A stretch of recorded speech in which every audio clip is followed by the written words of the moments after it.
The tension was palpable as former President Donald Trump and Vice President Kamala Harris took the stage. It was their first presidential debate, and the stakes were high. Just 8 weeks remained until Election Day, and polls showed a tight race. A handshake marked the beginning, but civility quickly dissolved. Both candidates wasted no time launching into attacks. Harris went after Trump's policies and leadership, while he targeted her record. Harris positioned herself as the candidate for change. She hammered home the need for a new generation of leadership. She presented a stark contrast to Trump's policies. Trump, on the other hand, aimed to tie Harris to the Biden administration. He criticized her stance on issues like Afghanistan and immigration. The debate was a microcosm of America's deep political divisions. Sharp exchanges and personal attacks dominated the night. Both candidates were clearly aiming for a knockout blow. The intensity of the debate underscored the importance of the upcoming election. The debate left Americans wondering, would this be a repeat of the previous election's bitterness, or a sign of even deeper divisions to come? The answer, it seemed, would only become clear in the weeks to follow. Vice President Kamala Harris didn't hold back. She came out swinging, launching a multi-pronged attack on former President Trump. His recent criminal convictions were a prime target. She also went after his handling of the COVID-19 pandemic. Harris's goal was clear: paint Trump as unfit for office. She reminded voters of Trump's indictment and convictions, arguing they showed disrespect for the law. This, she argued, raised serious questions about his fitness to lead. Harris then pivoted to the pandemic. She didn't mince words, blaming his administration for the high number of cases and deaths. Harris aimed to connect with everyday Americans. She argued that Trump's policies only benefited the wealthy, leaving the working class and marginalized communities behind. Her message was clear. She offered a different vision for the country, one that stood in stark contrast to Trump's record. But Trump wouldn't back down. He countered with his characteristic blend of false claims and personal attacks. The debate was a whirlwind of claims and counterclaims. Fact-checkers went into overdrive, working to separate truth from fiction. Both candidates stretched the truth at times, but Trump was particularly prone to making false statements. His assertions about the economy, the pandemic, and Harris's record often lacked context, or were simply inaccurate. Trump repeatedly touted the economy's strength under his leadership. However, he conveniently ignored the pandemic's devastating economic impact.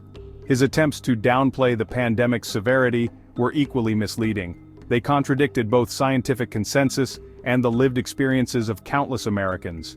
Fact-checkers noted that Trump's penchant for falsehoods was a pattern throughout his presidency. While generally more accurate, Harris wasn't immune to exaggeration and spin. Her criticisms of Trump's pandemic response, while largely valid, sometimes lacked nuance. She didn't always acknowledge the situation's complexity. Overall, the debate highlighted the critical importance of fact-checking in an age of political polarization and rampant misinformation. The debate served as a stark reminder: in the age of information overload, discerning truth from fiction is more crucial than ever. As expected, reactions to the debate split along partisan lines. Trump's supporters echoed his claims of victory, praising his aggressive style. They applauded his attacks on Harris and the Biden administration. Democrats, on the other hand, rallied behind Harris. They praised her composure and focus on policy issues. Democratic Senator Chris Murphy lauded Harris's leadership. He highlighted her ability to articulate a clear vision for the country. Murphy argued that she effectively challenged Trump's record and made a compelling case for change. Meanwhile, the Trump campaign saw a fundraising opportunity. They quickly mobilized their base, hoping to capitalize on the debate's energy. In a significant post-debate development, pop icon Taylor Swift endorsed Kamala Harris. Swift, who commands a massive following, especially among young people, cited Harris's commitment to equality and justice. This high-profile endorsement had the potential to sway undecided voters, particularly in younger demographics. Swift's endorsement injected a new level of excitement into the race, particularly among younger voters. Now here are the other news from the stories from Israel-Gaza around the conflict globe. is tragically rising. An Israeli airstrike on the Al-Mawasi refugee camp in Gaza has left numerous casualties. The camp, home to thousands of displaced Palestinians, was hit in the latest escalation between Israel and Hamas. Critics are calling the attack unconscionable, and the international community is demanding an immediate end to the violence. Palestinian officials report that at least 40 people were killed and 60 others injured in the airstrike. They accuse Israel of targeting civilians and committing war crimes. On the other hand, Israel claims the strike was aimed at significant Hamas militants and disputes the death toll. The situation remains tense, with no independent verification available to support either side's claims. Meanwhile, the humanitarian crisis in Gaza is deepening. 90% of the population is displaced, and essential services like healthcare, clean water, and electricity are severely limited. The ongoing conflict has hampered aid efforts, including a crucial polio vaccination campaign by the United Nations. The mental and physical toll on the population, especially children, is devastating. Moving on to the US, the Federal Reserve has raised interest rates once again in an effort to combat inflation.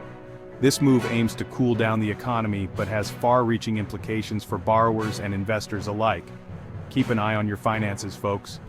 In environmental news, a new report shows that climate change is accelerating at an alarming rate.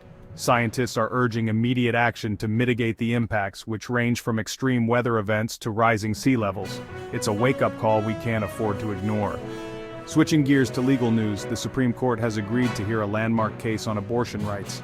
This case could have significant implications for reproductive rights in the US, so stay tuned for updates on this developing story. In California, a massive wildfire is burning out of control. Firefighters are battling the blaze around the clock, but it's proving to be a tough fight. Remember to stay safe and follow evacuation orders if you're in the affected areas.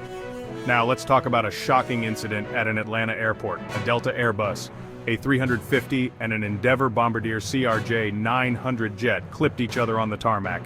Thankfully, no one was injured, but the Federal Aviation Administration is investigating what went wrong.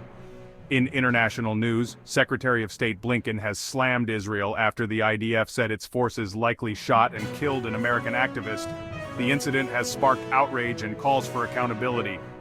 And in a tragic twist, the alleged killer of a Ugandan Olympian has died from burns according to hospital reports. The circumstances surrounding the death are still unclear. Lastly, in a major escalation, Ukraine has launched its biggest drone attack on Moscow to date. The conflict in Eastern Europe continues to draw global attention, and this latest move is sure to have significant repercussions. That's all for today's news updates. Thanks for tuning in, and don't forget to like, subscribe, and hit the bell icon for more news. Stay informed and stay safe. See you next time.